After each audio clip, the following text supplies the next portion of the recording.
One of the most common questions I get asked pertains to the daily drawings that I did in college, and a lot of people are curious about what my schedule looked like and what kind of exercises I did during that time.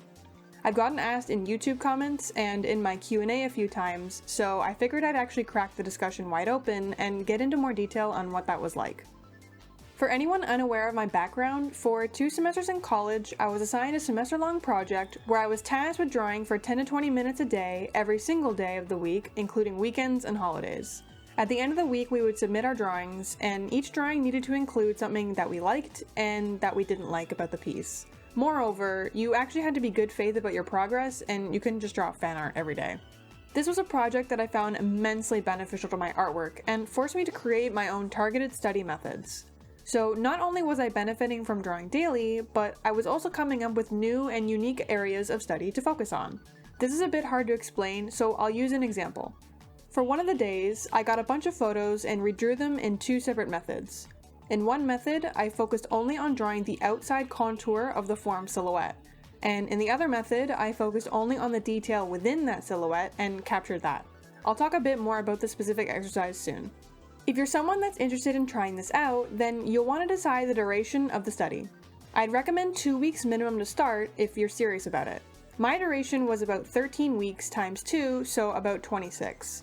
But unless you're in school, it's really hard to be so diligent, to be honest, so I really don't expect anyone to go beyond 4 to 8 weeks at a time.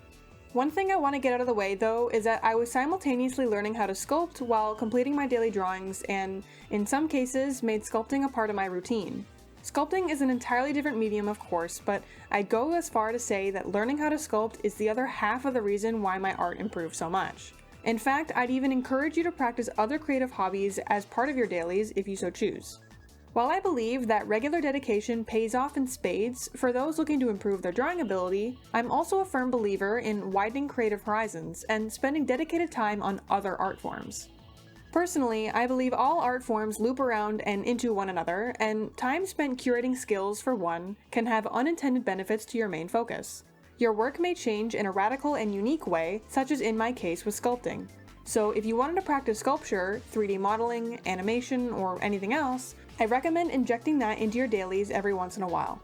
So going forward, I'll be picking some key exercises by category that I implemented during my dailies, and I'll also be sharing my thought process and targeted outcomes to share with you, to hopefully give you an idea of some exercises you can implement in either your dailies if you so choose to tackle that, or occasional warm-ups before sessions. So first we'll start with the head and face, and my expression study. In this study, I divided human expression into 2 parts, primary and secondary information. Primary information conveyed the expression in the simplest and quickest way with the least amount of detail, whereas secondary information provided additional context and alternative ways of interpreting that expression. I then applied these over tops of other works. I found this really useful when creating my own expressions, not only because I was able to thumbnail expressions much quicker by only focusing on the primary bits of information, but I was also able to see and memorize the secondary effects of expressions and add those into my work to really amp up what a character was feeling. And this one was about difficult angles and immediate stylization. So here, I purposely chose difficult angles the face was photographed in, and I also stylized it immediately while drawing, instead of drawing it as I saw it and then redrawing it in a different style. I wouldn't say this one had any immediate benefit on my work, it's just regular busy work that we all gotta do to hone our skills. And this one is a face plane study. In order to better understand the volumetric planes of the face, I drew the planes myself over top an image that would allow for many planes to be seen. This was to aid in my sculpting ability, and I found it really useful. Awareness of planes and plane changes is one of the most important things to conceptually understand and memorize with sculpting, and to an extent drawing as well. For this one, I applied facial structure to an existing character. Barbie has a very pretty and unique facial structure, which lines up with what I was looking for when drawing one of my characters. So I took elements of her facial structure and applied it to my character. I didn't end up keeping all of these personally, but it was useful in pushing me to vary my facial structures in a more realistic way for my characters. In this hair division study, I wanted to assist in my sculpting ability, so I personally divided the hair into multiple recognizable sections and chunks, and I found it really useful. Okay, now we're getting into hands and feet. So for this one, I just started with regular redraws. I just redrew multiple hands and feet that I found on Pinterest, nothing really fancy. I focused on the volume of the hands primarily, and again, this stuff is typical busywork pillar of all studies. For this one, I did shoe studies in perspective.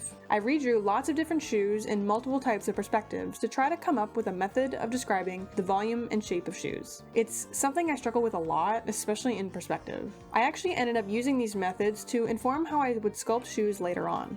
Then here's a hand breakdown study. I broke down the anatomy of the hand, which ended up informing how I would sculpt hands going forward, kind of unintentionally like the shoes.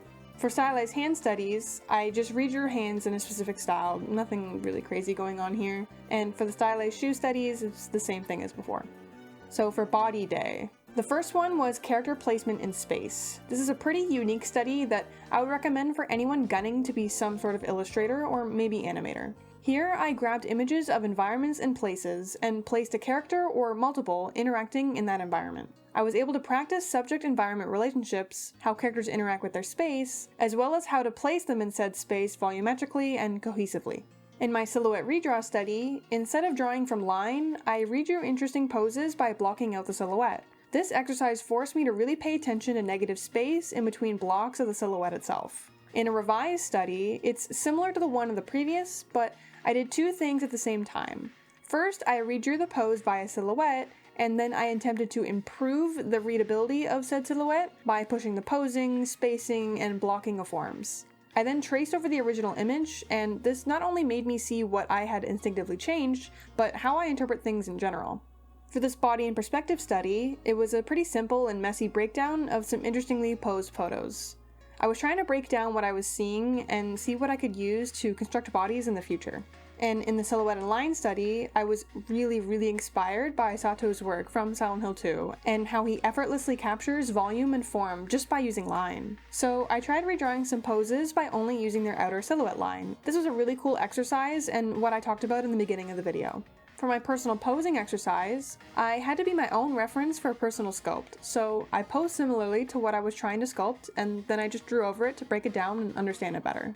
It was not only useful for my sculpt as a reference, but also really good at making me more aware of what bodies are actually capable of in terms of posing. And finally, for my legs in space study, I just redrew some legs taking up various amounts of space, really playing with 3D here, and it was super fun.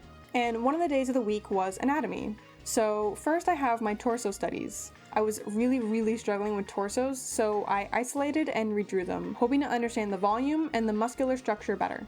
Here I redrew over some crochet models, and there's quite a few of these because I found them immensely helpful in an useful overview of overall muscular structure and targeted informed breakdowns of specific relationships of muscles. It's honestly crazy how much just simply tracing over crochet models are when you know what you're actively looking for. It's a great way to get a good overview of everything, but it can be also really useful to kind of really dig deep on how specific muscles interact as an overall complex system. For example, in one of the days, I finally understood how the back of the legs and the glutes interact much more clearly. And here I did an anatomy test day. I got a random image of a blank body and tested my anatomical knowledge by drawing in the muscles and key bony landmarks. This was super useful in seeing what I had grasped so far and what I needed to brush up on. It also really forces you to kind of look at what you do and don't know so that I could do more targeted studies later on as a follow-up. And here was dog anatomy day. I've kind of always wanted to draw animals well as a kid, mostly horses and dogs, so I studied some dog anatomy. I mostly just went over the bones and muscular structure enough where I could redraw images and understand what I was doing and generally looking at. It's definitely not enough for me to draw dogs on my own though, so I would have to do further studies on that. And character design day.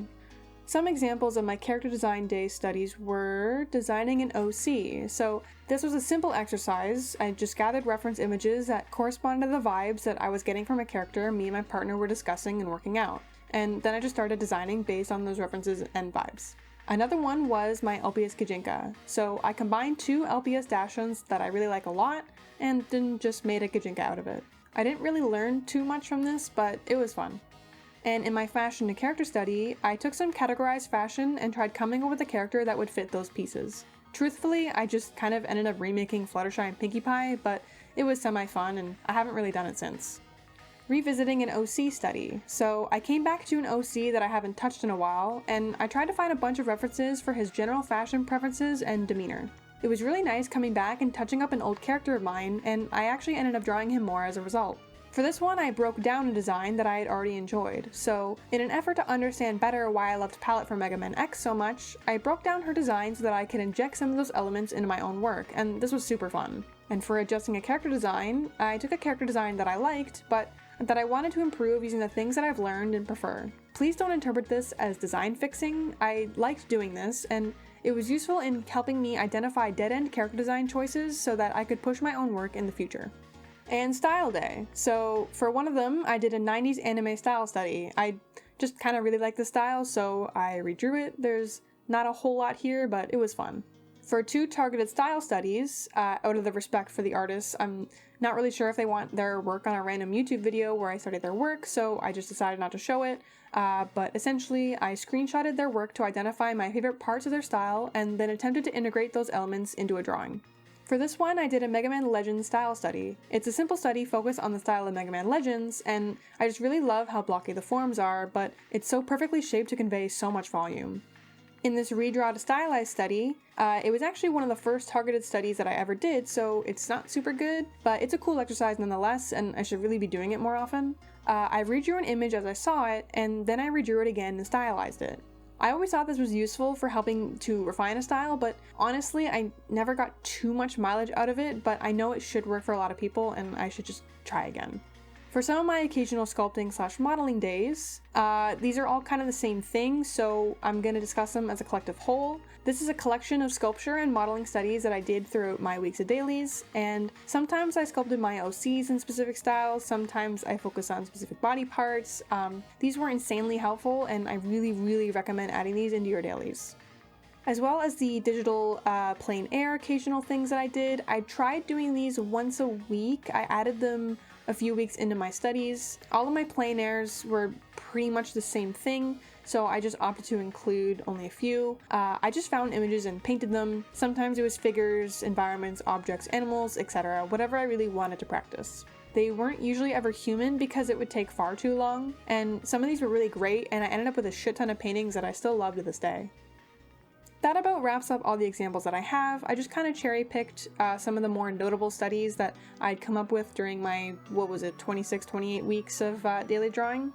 So not only was this created in hopes of informing others about interesting and unique ways to study art, but I also want to encourage others to critically evaluate their work and come up with specific targeted methods of study to assist in their own stuff. This is a skill that I honed as a result of my dailies, and when I'm faced with unique challenges and roadblocks with my work, I'm now able to whip up some unique studies and then just get right into the heart of the matter that I'm struggling with. For example, I was having issues with posing legs and feet in 3D space in a way that conveyed volume properly, so I did some studies specifically on that. This then led me to seeing more areas that needed work, so I just kind of ended up studying those as well. I'm less interested in teaching people how to do things, and would much rather teach people the ability to teach themselves as a whole. Everyone's artistic journey is intimately unique and specific, so there's really no one right way to go about anything. I hope this answered some lingering questions you might have had regarding my dailies and how I tackled them generally on the day-by-day. I didn't go over everything, of course, just some standout exercises by category, and typically I did these exercises multiple times. Thank you so much for watching and happy dailying. Bye!